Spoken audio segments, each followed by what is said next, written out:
So let me ask you this: let's say you would have took the bar in Houston, is that going to be the exact same bar that you would take? Absolutely. That's what I want to know. No, absolutely not. Okay, so how did you do on the bar in California? I didn't. That's why I had the good sense. Things happened. Let me tell you what happened.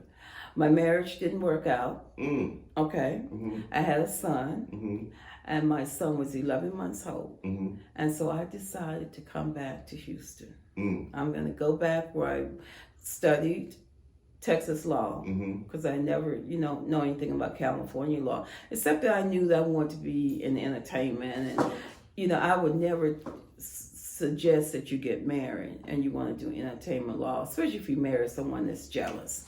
Entertainment law or law period? Entertainment law is what I want to do. Why specifically entertainment law? You wouldn't suggest somebody to get married if you want to do that particular law? Well, because you have to be out there all the time. And you can't have a jealous spouse. I mean, you have to network. You have to go to parties. True. You have to mingle. You have to meet the right people. That's what makes you different. You have to really be out there networking. What if you was on retainer dealing with an artist or something like that? You got to get up 2 o'clock in the morning or something like that. You have to work with people. You have to be ready to do whatever. I'm not saying I never did whatever, but I'm just saying you have to entertain people. You have to go to parties and go to networks. And so you have to make yourself available. So if you have a husband that's saying, where are you going now? So it becomes yeah. But I can say now my husband and I are the best of friends. The one you know? With my son's dad. They say that's how it works, though. It does. Yeah. You become the best of friends, especially if you have a child together. That bond is always going to be there. In some type of way. Oh. So I took my child. My husband came back to Texas with me too, though, because we just found California was just too expensive. Even when y'all came back to Texas? Okay, when y'all came back to Texas, is that when y'all got separated, or it was before then? Well, we started having problems in California, and then he came on back to Texas because I wanted to go back to Texas, and he came reluctantly. And so I came, and I was able to get a job. And to make a long story short, I took the bar exam, did not pass here in Texas the first time. I had landed a great job working contract work for Arco and Shell Oil. I was just going to ask you what kind of work you was doing in the time that you was actually trying to study for the bar. Yeah. I was doing contract work. I managed a team of maybe about 200 paralegals, and they had me flying back and forth to California. I'm like, I just left California, but it was a fantastic job. You can do that type of work, being the fact you hadn't passed the bar yet? I was a legal consultant. That was my job title, a legal consultant. And so even after I passed the bar, guess what I did? You stayed a consultant? I stayed as a consultant because I was working for an oil company back in those days. That was good money. Not only was it good money, I had a son that needed daycare, and trying to get a job with a major law firm in Texas was going to be very, very difficult because they had a tendency not to hire Texas Southern students. Wow. There was a stigma. And to this day, I still think that's an issue and a problem. Do you think, looking back on it, could you understand why? Why do you think they thought we weren't good enough? Wells Fargo CEO just made a comment that he couldn't find good qualified blacks to work at the bank. This was just 2 weeks ago. So this mentality is still here. Wells Fargo, and now that you say that, so do I. I rarely see black people in the teller or anything. I've seen it, but it's not just far and wide. Well, he made the comment that he could not find good qualified management. And he got a lot of flack for that. A lot of flack. People were really up in arms about that statement. He was white. Wow.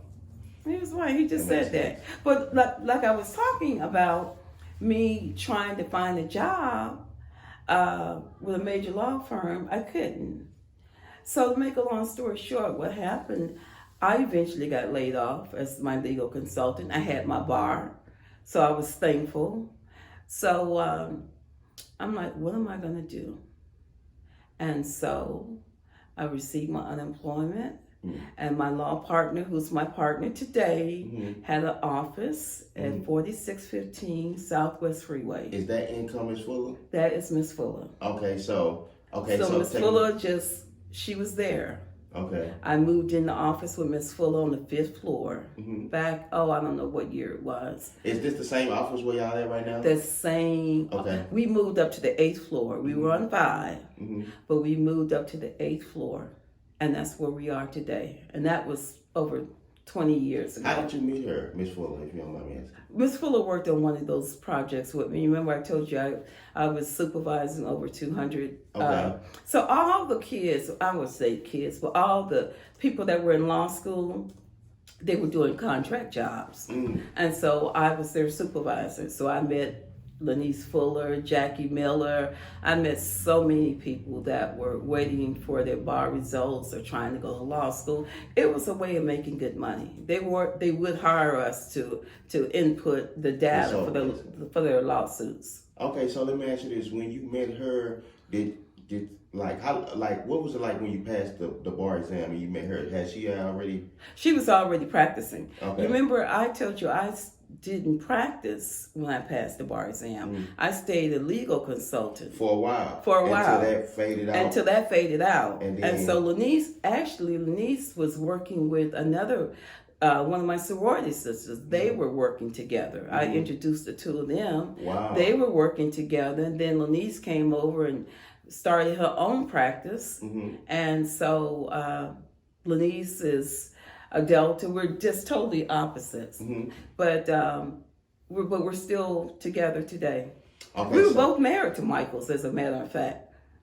Wow, that's why you said it. That's what I said. Yeah, my second husband was named Michael. That's gonna be easy for me to remember. We was on the phone the other day. Right. Okay, I get it now. Okay, I'm with you. Okay, so y'all met. Y'all moved y'all spot from the 5th to the 8th. Y'all was in the building. Okay, so your first actual line of work practicing, not consulting, like practicing. Right. Do you remember it? Was you nervous? Like, give me the I nervous? Give me the mind state at the time. Oh my God! I think my first case was a personal injury case. Okay. Someone came to me who had a lawyer. And this person was injured on a metro bus, and the lawyer wasn't doing anything for him. And so he came over to me. The lawyer didn't want anything. He didn't want any money out the case. I think I made $8,000. Let me ask you something. Why would a person, I guess I can assume, but why would a person go from one lawyer to the next, and why did the lawyer not want any money from the case? Okay, it's called, first of all, the lawyer didn't want it because it was a metro case, small money. What is $8,000? But you remember, I get a third of that $8,000. So you do the math of whatever $8,000 was. I made like $2,700, $2,700 off one case. That was my first year. That was your first case.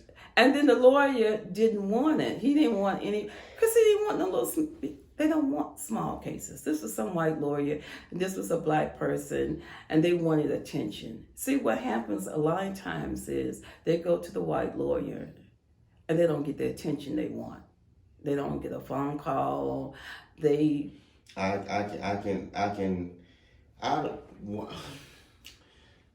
Why do I'm gonna go so far as say blacks feel like if we hire a white lawyer, they give us some type of validation of freedom or something like that, and then I'm assuming when they don't get the attention or the white lawyer don't respect them in the way they feel like they should be respected, they want to go to the black. And then you know what's so amazing, especially in criminal cases, one of the things that we experience is they go hire a white lawyer, give them $5,000, and then the white lawyer takes all the money. They want to come with us with the crumbs and want us to save them.